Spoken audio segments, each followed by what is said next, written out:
So the current termination date of SAG-AFTRA New Media Agreement is the same termination date that the collective bargaining agreement, the CBA, the television agreement, is with the AMPTP, which is the Hollywood studios and networks. So that's June 30th, 2014. So when you become signatory to a new media agreement, right now the default termination agreement in that our default termination date in that agreement is June 30th, 2014. If you're watching this and you're getting close to that date, give us a call. We'll tell you how that's going to work for you. If it's after that, usually the contracts we negotiate with the studios are 3-year terms. So if we're out of those negotiations, your contract probably won't expire for an additional 3 years. But it's hard to say what that date's going to be because it's going to probably be 3 years from the ratification of that contract by our members and our board. One thing to note on the new media agreement is we will sign production companies to term agreements and one production only agreements.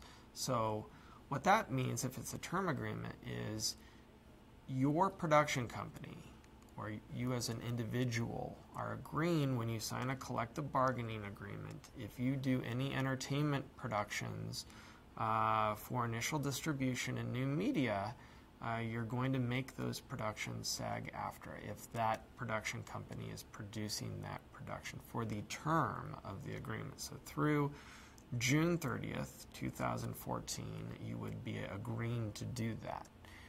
If another production company that your friend has is non-union, they could produce it non-union. But if your company does it through June 30th, 2014, it should be a SAG-AFTRA production. So you would just register the title with us, and you could cast it union. You could skip a lot of the signatory process, time that takes. And a lot of producers who are doing a lot of productions love that.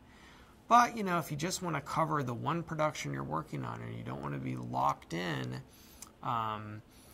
to some future obligation for all of that company's productions to be union, we'll cover just that one production. So what's that mean if you're doing a web series? It means that the web series would be the one production that is covered. So all the different episodes would be covered, or the short that you're doing, or the feature-length new media production that you're doing would be the one production. And the termination date on that one production only contract would be June 30th, 2014.